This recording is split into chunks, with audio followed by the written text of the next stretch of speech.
Hi, do you love horses? Because at Kavago Stories, we love horses. We love them a lot.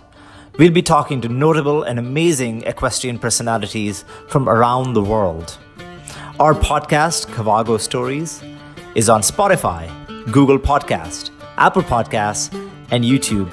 You can subscribe now or write to us at support@mycavago.com. That's support@mycavago.com. May the horse be with you.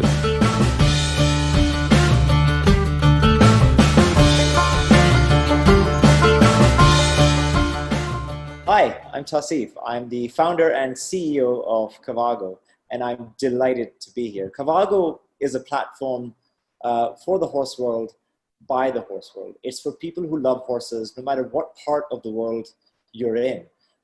You could ride an Arabian horse in the desert. You could be riding a Spanish horse in southern Spain. You could be riding a Peruvian paso in South America. You could be riding a quarter horse in the United States. You could be riding a Brumby in Australia. That's what Kavago is about. It's a place where all horse lovers belong. I've dreamed of horses for as long as I could remember. I've been riding since I was very young. But more than that, I just love the relationship I've had with horses. And these magnificent animals have brought me closer to people who think just like myself and feel just like myself, horse lovers. And with me today, we have Becky. And Becky is an incredible horse person based in London. And she was riding, and then she kind of took a break and then got back into it and now refuses to leave. She wants to continue to ride. And I felt like we were a kindred spirit the moment I met her. So I think we're like a family. Horse lovers are a family, a community. So I'm so delighted to speak to her and have her here. Oh, thank you, Tauseef. I'm so thrilled to be part of the My Kavago journey. As you said, I used to ride, and then I had a long break, and then I got back into riding. And I'm based in the UK. I'm based in London. I don't have my own horse, so I am actually super passionate about what Kavago offers, because I'm a big fan of riding holidays, but I'm also a big fan of finding riding establishments which are the perfect fit for you. And I think often you need guidance with that, and other riders can help with those recommendations. And that's where Kavago comes in and is so valuable. Fantastic. It's interesting you say that. I think there are a lot of people who are in a similar situation as yourself, or who have found themselves in a similar situation to yourself, where that love for horses initially led them to ride horses and be around horses, and then sort of life gets in the way, and then suddenly you realize there's a massive void and it needs to be fulfilled. And then when you return to it, you seem to return to it with a renewed passion, a vigor. I found that with myself, and I can't imagine a life without horses. Yeah, I completely agree. I think when I was younger, when I was a teenager and growing up in the countryside, you kind of took for granted that horses were there. And it's only after having that break and then being in London City, you suddenly realize just how much value it brings to your life, and how much it makes you happy in all kinds of different ways. For me, riding is sort of my medication, my happy place. Like when I'm on horseback, I'm not thinking about any of life's normal everyday stresses. I'm just thinking about the horse, me, enjoying myself. And that's so valuable. Yeah, absolutely. And I find that whilst there's quite a focus on competition, but the vast majority of the horse world really just wants to enjoy these wonderful creatures, and probably the bond that we share with them for so many thousand years. And I find it incredible, Becky, that a horse symbolizes so much for us. I used to bank with Lloyd's Bank, and they have a horse as a logo, probably to symbolize trust, relationship, partnership, history perhaps. And then you look at the other end of the spectrum, and you've got Ferrari and Porsche with horses in their logos, and you think they represent different values of speed and power and sometimes prestige. Isn't it incredible that our society interacts with horses in so many unique ways? Yeah, I think it's fantastic. And I think, you know, as you say, your relationship with the horse can be the whole gamut. It can be from just a companion, an animal that you love having around and love caring for, all the way through to a competition relationship. And that's the beauty of horses, isn't it? They can fit into your life no matter what you are doing with your life. And I think actually, you know, you mentioned the Lloyd's advert, and some of their advertising really brings that evocative relationship to life, which is so lovely. And I think Cavago fits well with that, because you're not just offering, you know, instructional lessons, get better, get better, get better. You can do that if you want to, but you can also do trekking. You can also learn about natural horsemanship. It's the whole range, which is just wonderful. And it opens up opportunities which otherwise, you know, people may not have at their regular yard, for instance. I think it's so true. It's interesting you say that. You know, I grew up in Saudi Arabia, and I had largely had access to Arabian horses, thoroughbreds, and some Anglo-Arabs. And to me, that was my horse world, so to speak, until I went to boarding school in Warwick. And then I realized that there are Irish sport horses. And then there's imported Holsteiners, perhaps if you're a jumper, or Self Français, if you like show jumping. And at that time, I was interested in that. And I found that those were completely different experiences. I mean, I had trouble sitting perhaps on a horse of that size and that power compared to Arabians who were smaller. And then I realized that there's a global culture of horses. I mean, if you look at the Andalusians and the Lusitanos, they kind of reflect their local culture. And it's stunning. And those horses move so beautifully. And they're hard to compare. And then I had the opportunity to ride an Icelandic horse.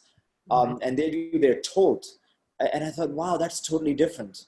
And I think that's where I realized that Kavago has such a big space to fill. Because with more than 500 different breeds of horses, those reflect cultures, and those reflect what people valued in different times of history. I think that's fascinating.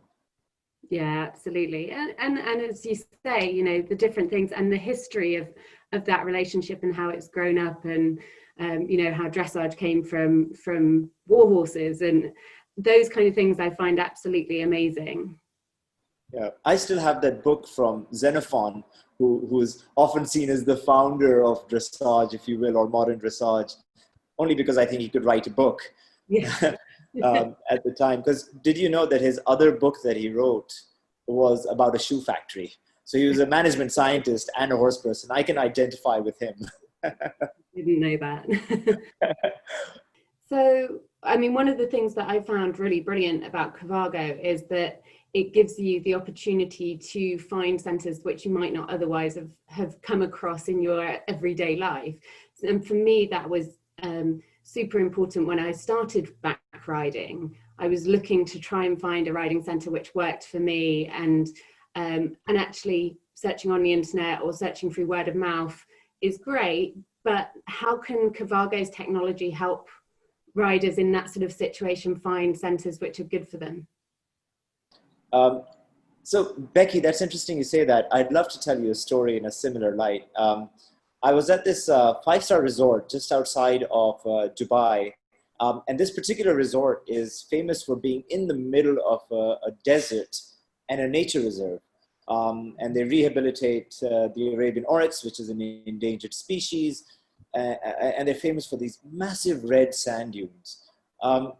And they have a stable there with probably about 30 or 40 horses and camels. And they were struggling to actually have visitors visit their horse facility, whilst their hotel was extraordinary. And I spent many, many nights there. Very few guests would visit their stables. And even fewer horse people would come to visit their stables. And I often wondered, I thought, what an exquisite place. Because if more people like myself knew about this place, I would be having a staycation here quite regularly. You know, and I think I've easily spent more than 20 nights at that resort.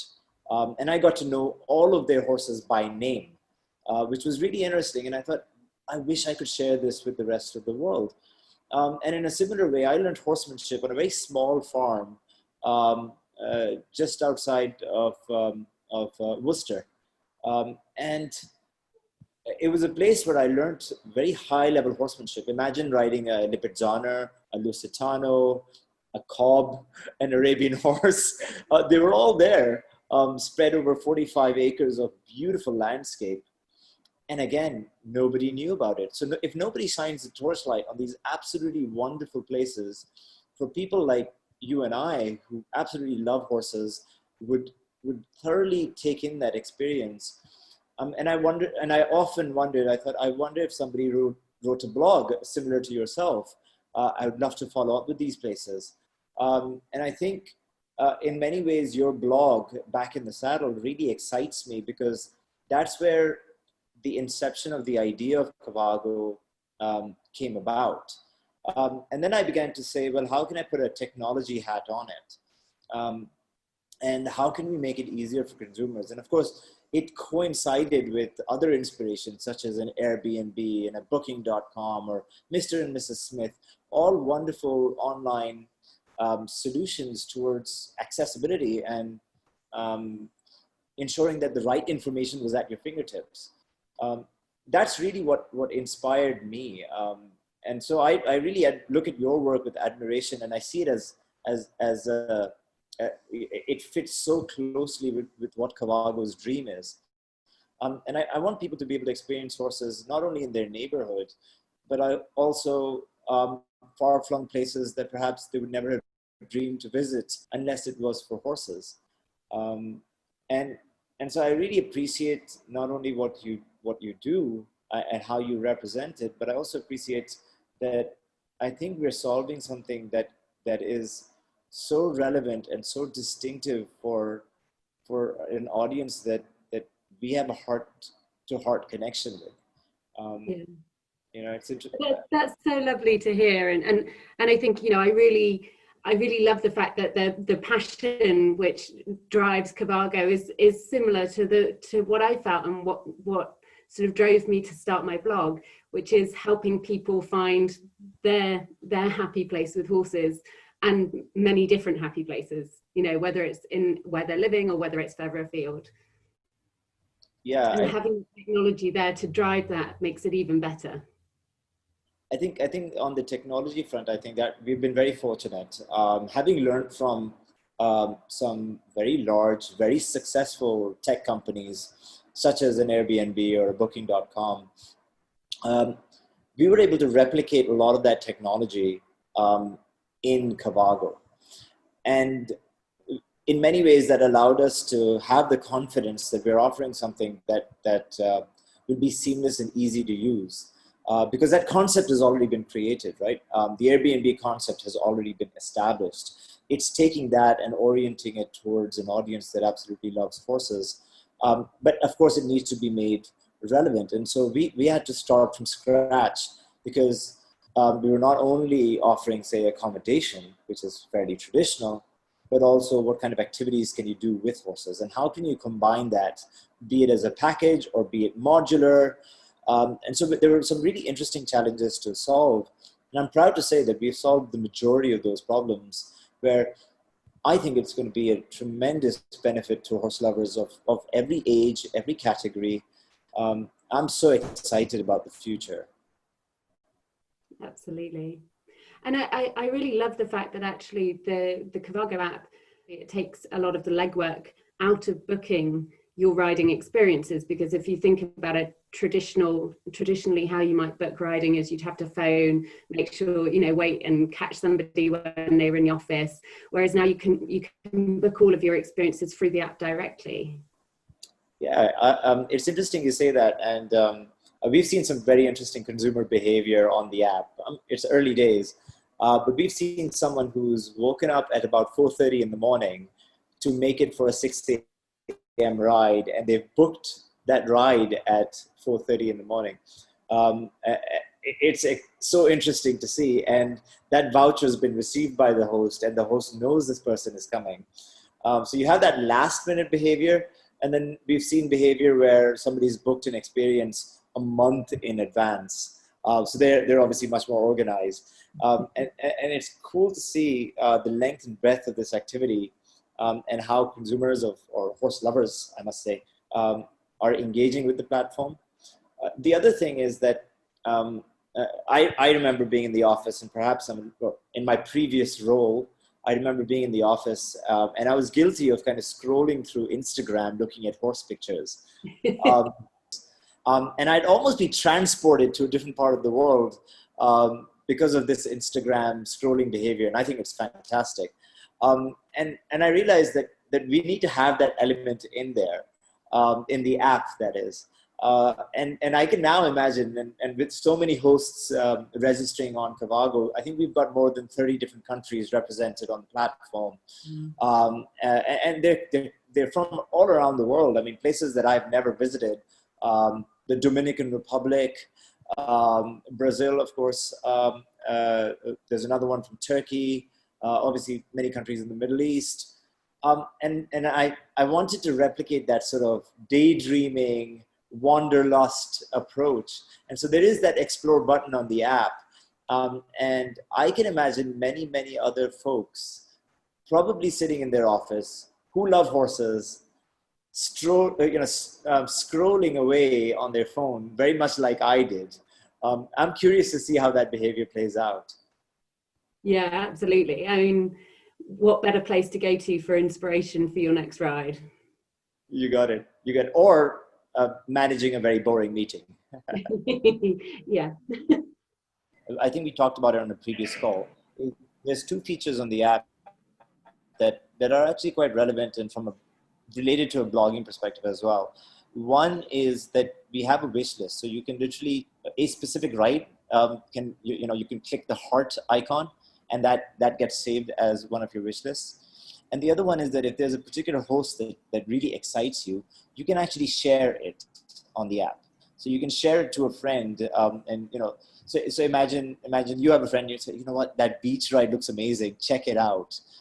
So we have those features in the app, and there's two perspectives on it. Like, obviously horse lovers will gravitate to it because people who have similar interests will then start to pursue it, and then for a host, it allows us to really engage with hosts in a way that's meaningful, to say, actually, these are the kind of people who are wish listing your property, and we can help and advise them to improve their offerings. So we'll have access to some really very interesting and meaningful data for both horse lovers and the host community, if you will. So I think one of the things most horsey people will acknowledge is that we tend to spend all of our time with horses, and certainly when you're running an equestrian centre, the horsey side of it and the managing the stables and the managing the lessons and so on tends to take up a huge amount of time and doesn't actually leave a lot of bandwidth for managers and owners to be marketing, to be doing kind of administrative stuff, to be making sure that their search engine optimized and so on. And that's one of the other areas that Kavago can really help, right? Because not only does it take away the kind of making sure that you're top of the list on a search engine result, but also helping to market and understanding your consumers. So one of the really great features in the app is the wish list feature, right? So you can go through, and when you're scrolling and you like a particular experience, you can add it to your wish list, or share it with a friend of yours so that you can say, hey, how about we do this trip next time? And that builds up quite a lot of knowledge for owners of these establishments about who their customers are, who's looking at their breaks, their experiences, and so on. Yes, absolutely. I mean, it was designed with that sentiment in mind. And we're really lucky to get some valuable feedback on it. And I can't wait to see the kind of places that people will be wish listing. I know what I'm wish listing already. And I'm sure you are too, Becky. Yeah, exactly.